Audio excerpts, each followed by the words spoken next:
بسم اللہ الرحمن الرحیم۔ السلام علیکم۔ آپ دیکھ رہے ہیں diplomatic and current affairs with doctor Munawar Hussain. آج ہمارے ساتھ زاہد حسین صاحب ہیں، نون جرنلسٹ ہیں، بکس بھی لکھی ہوئی ہیں، ڈان نیوز پیپرز میں آپ آرٹیکل بھی پڑھتے ہوں گے۔ پاکستان کی نون پرسنالٹی ہیں جنہیں پاکستان کے اندرونی حالات کا بھی پتہ ہے اور پاکستان کے ایکسٹرنل بیہیویئر کا بھی پتہ ہے۔ جی سر، آپ نے دونوں بہت اچھا تجزیہ دیا اس حوالے سے کہ دونوں پولیٹیکل پارٹیز کے اندر فرق کیا، اور آپ نے بتایا کہ عمران خان کی جو بیس ہے وہ جس تیزی کے ساتھ اس نے سپورٹ لی ہے یا پاپولیرٹی لی ہے، اسی تیزی کے ساتھ گرنے کا خدشہ ہے، چونکہ اس کے پاس کوئی خاص پروگرام نہیں ہے جس طرح پیپلز پارٹی کے پاس تھا۔ لیکن اس ساری صورتحال میں آپ انٹرنیشنل پالیٹکس کو اگر دیکھتے ہیں، اس میں پاکستان کا جو تاثر ابھرا ہے، پاکستان کے جو پولیٹیکل سیاسی حالات کو دیکھ کر جو مخدوش حالات ہیں، اور پاکستان کی گرتی ہوئی جو معیشت ہے، اس میں کیا آپ کو لگتا ہے کہ پاکستان اپنے اہداف حاصل کر پائے گا انٹرنیشنل پالیٹکس کے اندر؟ دیکھیں، یہ دونوں اگر دیکھیں تو ذوالفقار بھٹو کی جب عروج تھا تو اس وقت بھی ایک لحاظ سے اپہیول تھی، دنیا میں تبدیلی آ رہی تھی۔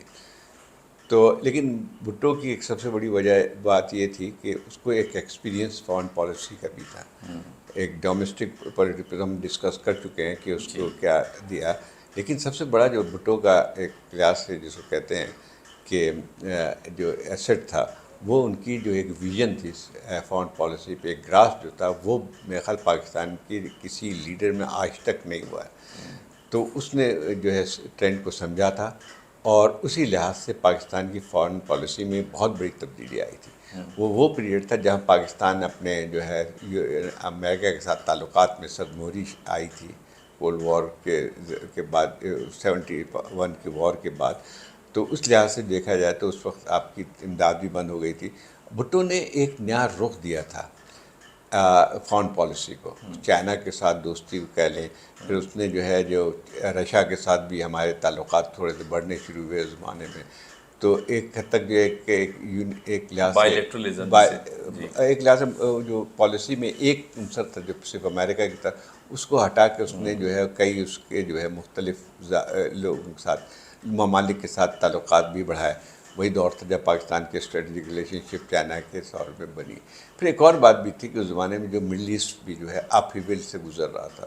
73 کی جنگ مڈل ایسٹ میں ہوئی تھی، اس سے پہلے ہوئی تھی۔ پھر آئل ایک لحاظ سے جو اسی زمانے میں ہوا تھا، ایک طاقت کے سرچشمہ تھا۔ بھٹو نے ساری چیزوں کو دیکھتے ہوئے اپنے ایک پالیسی ترتیب دی تھی۔ وہ پاکستان کی باوجود پاکستان کی ایڈورس سچویشن تھی اور جگہوں پہ، لیکن ایک کامیاب فارن پالیسی ہم کہہ سکتے تھے۔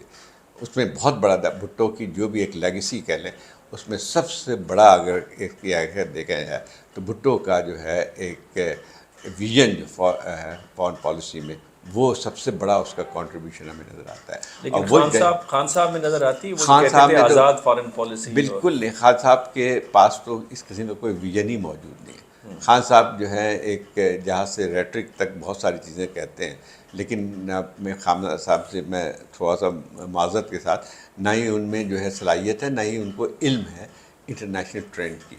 ایک کہنا، لفظ استعمال کرنا کہ انڈیپینڈنٹ فارن پالیسی ہم چاہتے ہیں، اس کا مطلب کیا ہے شاید عمران خان صاحب کو خود بھی سمجھ میں نہیں آتی ہے۔ اور اس میں یہ ہے کہ اگر صحیح معنی میں دیکھا جائے تو عمران خان کی سب سے بڑے، یا موازنہ کریں بھٹو کی حکومت کا، اس کی سب سے بڑی سکسیس جو تھی فارن پالیسی تھی۔ یہاں پہ عمران خان کی اگر دیکھا جائے جو 3 سالہ 3.5 سالہ حکومت ہے، سب سے بڑی ناکامی فارن پالیسی کی تھی۔ انڈیپینڈنٹ فارن پالیسی کے نام پہ جو فارن پالیسی کے پاکستان کی سب سے بڑا کنفیوژن پاکستان کے اندر جو اگر رہا ہے فارن پالیسی ڈائریکشن میں، تو عمران خان کی زمانے میں تھی۔ وہ تقریباً تمام چیزیں جو ہے آرمی کو ہینڈ اوور کر دی تھی، لیکن اس میں اگر آپ دیکھیں نہ ہی ان کو ایک کیپیسٹی بھی نظر نہیں آتی ہے۔ جو ٹرینڈ تھے دنیا میں وہ سمجھ میں نہیں آتے تھے۔ کبھی اینٹی امریکن اس کی بات کرتے تھے، کبھی دوسری طرح تھے، نہ ہی وہ چائنا کے ساتھ بہتر تعلقات بنا سکے، اور سعودی عربیہ سے بھی تعلقات جو ہے خراب ہوئے۔ یعنی جو فیصلے بعض دفعہ کر لیتے تھے، جو کہ مطلب باقی تو آرمی ہی چلا رہی تھی، تو وہ فیصلے بھی جو ہے غلط ہوتے۔ جیسے ایک مثال بہت بڑی ہے کہ ملیشیا کے اندر جو ہے ایک اسلامی ممالک کی کانفرنس طے ہوئی تھی، تو وہ ٹرکش پریزیڈنٹ رضوان نے ان کو وہاں پہ نیو یارک میں دعوت دی، تو انہوں نے بغیر کنسلٹ کیے وہ اس کو تسلیم کر لیا، بجائے اس کو دیکھتے ہوئے کہ سعودی عربیہ پہ کیا ری ایکشن ہوگا۔ پھر اس کو پیچھے بھی ہٹنا پڑا. تو مسئلہ یہ تھا خان صاحب کو تو کانسیپٹ ہے ہی نہیں کہ انٹرنیشنل ریلیشن.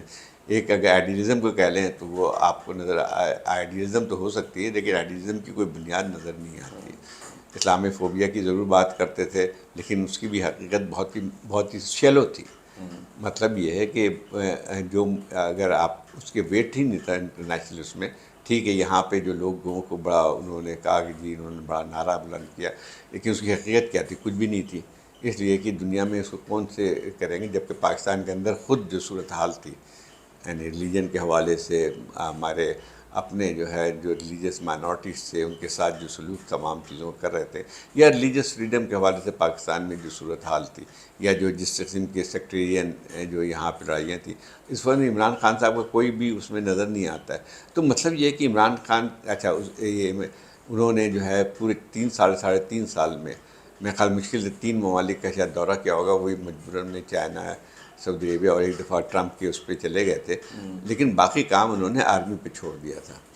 ان کو وہ ایک لحاظ سے وہ تھا کہ میں کوئی عالم اسلام کا لیڈر بن سکتا ہوں جو کہ خود ایک جس کو کہتے ہیں نارسسزم کی ایک سب سے بڑی مثال تھی. تو مطلب نہ اس کی کوئی مثال بنتی ہے نہ کچھ کرتے.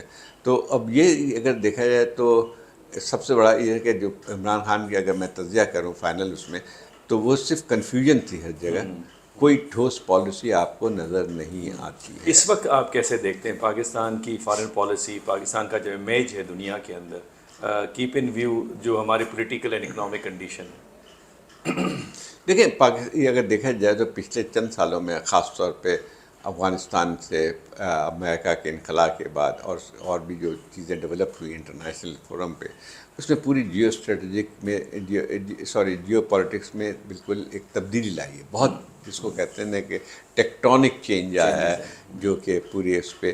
تو اس لحاظ سے پاکستان بھی ایک اس کی پوزیشن بہت ہی ایک کرٹیکل جنکچر پہ اس لیے بھی آئی ہے کہ 2000 جو آپ کے امریکہ کے ساتھ تعلقات کا ایک نیا دور شروع ہوا تھا جس کو اسٹریٹجک ریلیشن شپ کا نام بھی دیا ہے لوگوں نے.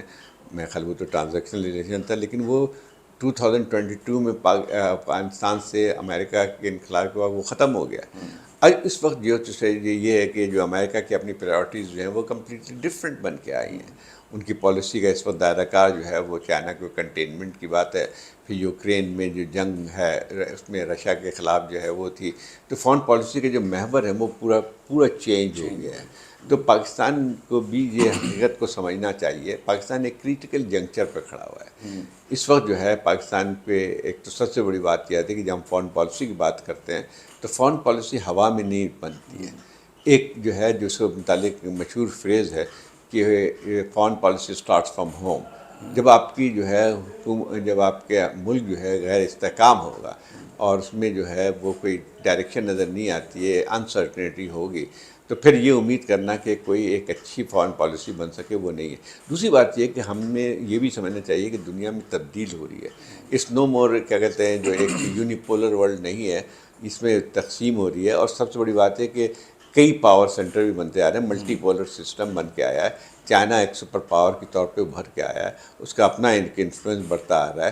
پھر ممالک جو ہیں ان کے پاس یہ نہیں ہے کہ زیرو سم گیم نہیں ہے کہ آپ کسی ایک ملک کے ساتھ جائیں.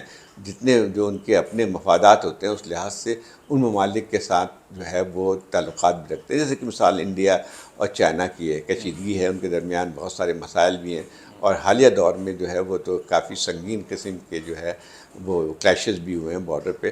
لیکن اس کے باوجود بھی دونوں کے تجارتی تعلقات بڑھے ہیں. $130 بلین کی جو ہے وہ ان کی ٹریڈ ہے. اور اسی لحاظ سے جو ہے آپ دیکھیں چائنا کا جو رول مڈل ایسٹرن پالیٹکس میں ہے یہ ساری تبدیلیوں کی نشانی کرتی ہے. اس وقت ہمارا جو محور جو پورا کا پورا جو ہے اپنے ملک کی سیاست پہ ایک غیر مستحکم حکومت اور جو ہے ایک لحاظ سے جس میں اتنے سارے مسائل ہوں اور معاشی طور پہ ایک لحاظ سے بینکرپسی کی طرف جا رہا ہو تو اس کے پاس فارن پالیسی کو چلانے کے لیے بہت ہی کم اسپیس رہ جاتی ہے. تو یہی پاکستان کا بہت بڑا المیہ ہے. تو پاکستان کو اگر فارن پالیسی صحیح سمت لے آنی ہے تو سب سے پہلے جو ہے وہ سیاسی طور پہ اپنا آپ کو مستحکم کرنا پڑے گا، اس کے بعد ہی آپ جو ہیں کر سکتے۔ دوسری بات اس کے ساتھ ساتھ یہ ہے کہ آپ جو سیاست تبدیل ہو رہی ہے، جو پولیٹک جو تبدیل ہو رہی ہے، اس کو بھی آپ کو سامنے رکھنا پڑے گا۔ یہ دنیا جو ہے اب یہ ہے کہ جو ممالک معاشی طور پہ زیادہ پاورفل ہیں، ان کا بھی ایک لحاظ سے جو فارن پالیسی میں جو اثر نفوذ ہے اسی لحاظ سے بنتا ہے۔ تو ایک کمزور معاشی ملک جو ہے جس کا ڈپینڈنس یا ہر وقت جو ہے برنک آف اے کولیپس ہے، تو وہ جو ہے اس کے سامنے نہیں کر سکتا، اپنی ساورنٹی بھی برقرار نہیں رہ نہیں سکتا رکھ ہے۔ بہت شکریہ آپ کے وقت کا زاہد صاحب، بہت زبردست باتیں آپ نے کی ہیں، آپ نے بالکل اچھی مثال دی یو ایس اور چائنا اور انڈیا کی چپکلش کے باوجود $130 بلین کی، اسی طرح یو ایس اور چائنا کی تقریباً $730 بلین کی۔ تو پاکستان کو بھی اپنی فارن پالیسی کو ڈائنامک بنانے کی ضرورت ہے، لیکن اس کے لیے پولیٹیکل اسٹیبلٹی کا ہونا ضروری ہے۔ بہت شکریہ، آج کے لیے یہی کافی۔ اگر آپ کو یہ پروگرام اچھا لگا ہے تو اپنی رائے سے ضرور ہمیں آگاہ کیجیے گا، اور اس پروگرام کو لائک بھی کیجیے گا اور اسے شیئر بھی کیجیے گا۔ اگر چینل سبسکرائب نہیں کیا ہے تو آپ اسے سبسکرائب بھی ضرور دیجیے گا۔ اگلے پروگرام تک اجازت دیجیے، اللہ حافظ۔